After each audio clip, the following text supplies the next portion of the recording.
F-Zero on steroids 2! Electric Boogaloo!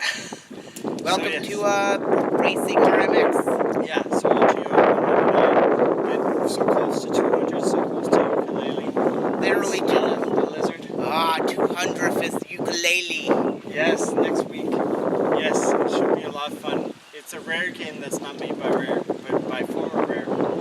But anyways, this game plays like Wipeout means F-Zero. We played the Wii U version unofficially. We never covered it in a weekly, but it's very fast. Very fast, very controlled, furious. Very floaty, like Wipeout. Yeah. Yeah, in a way, it kind of feels like an improved port, which is sort of like a modern Wipeout without some of the Wipeout, quirks. Like it doesn't have Wipeout music, but it's got music that's kind of like Wipeout. Definitely one of the best games for the Switch. Yeah, easily. There's definitely like a genre of games where it has the high-paced sci-fi racing. Yeah, and it's only $15 too. So I mean, it's got multiplayer. Yeah, but there's no actual name for it that I can think of, so I'm just gonna call it an F-Zero-like. It's an F-Zero-like. That is a good way of describing it. And yeah, I think it's fun, but the difficulty really picks up fast, and that's what I remember with the previous two games. Yeah, it was on the Wii originally, Wii U, and then this. Like is on we the were Switch, placing so first and second in like the first two cups, but then come like the third and fourth cups. And you saw the sharp turns we were that I barely really couldn't do. We were barely passing for like second, third, fourth, fifth. We were like ranking 9. If I made one mistake. If you make one mistake, if you're lucky, you only lose one, standing. But if you're super unlucky, if you get super wrecked, then you lose a lot. And I think it's a really kind of difficult. I'm not really one for racing games personally, hard, but it is a little bit frustrating. But I can definitely see someone who was into F-Zero, Wipeout. Yeah, there are some other fast-paced aero speeder games, or even fuck. I'm gonna call it pod racing games. It is a pod racing game. You have to learn to use the sharp turns. That's what I learned. If you watch our Let's Play, like that pyramid level is really bad. Oh, and the water level I don't think, we did finish it, but like it gets really hard fast because there's only so many circuits of 3. It really looks like Wipeout meets like a modern Wipeout with F-Zero. Yeah, mostly Wipeout though. This definitely feels like a throwback to the pod racing style games like F-Zero and. It's sort of a F-Zero substitute that's not made by Nintendo. Exactly. It's done well. I mean, I have to admit, but the difficulty for me, it can spike. The last two games, so hard. I like them for fun, but if I'm trying to play them to beat them and conquer them, I just find it's a little bit too challenging for me. Exactly. And we were still playing on easy too, so I mean, I couldn't imagine playing on hard and super hard. Yeah, super hard. That's what she said. There you go. You managed to fit in after all. I like it, but I don't know. I'd give it maybe a 7.5 out of 10. I wouldn't say the graphics are amazing. I mean, it's a good game to show off the Switch, other than Zelda, which is.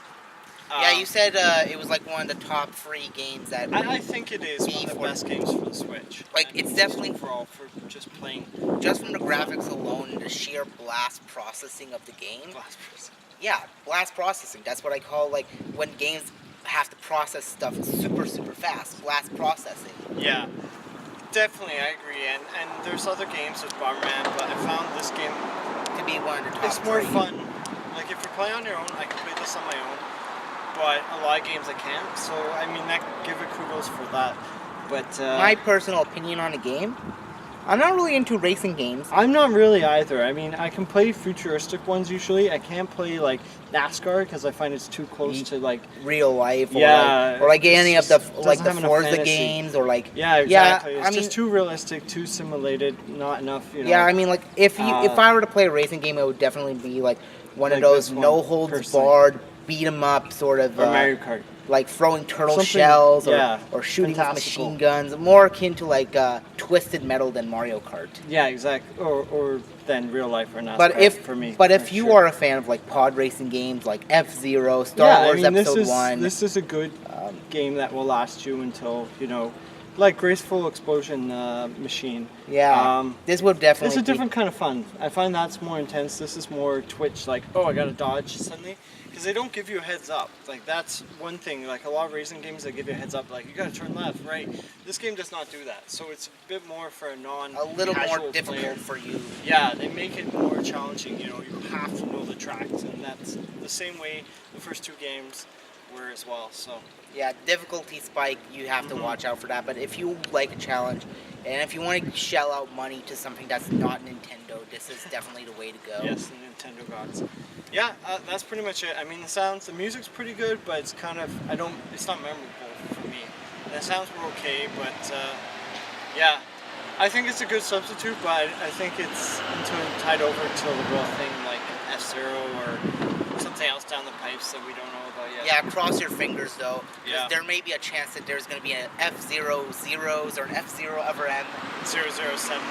Yeah. F-007 would be a pretty good game, but I don't even know if they're up to 7. I just threw that number out there.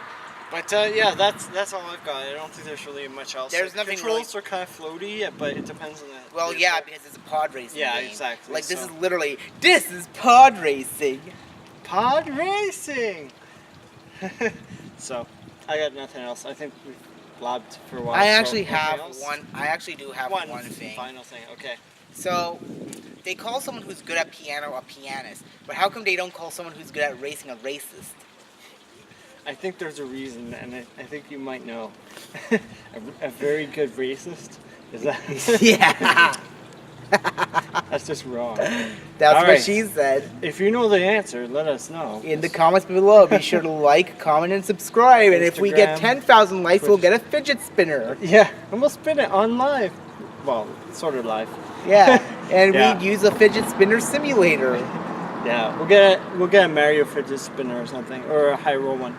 Yeah. I think we gotta wrap this up. We're starting to get off topic here. Yeah. All right. All right. I think it's good, but I don't think it's amazing. I think it's impressive though. You can show it to all your friends and your girlfriend and your cats. So. And your dogs. Yes. And your cat dogs and your best friends. And your lab experiments. Yeah. All right. Keep on gaming, guys. See you Adios. later.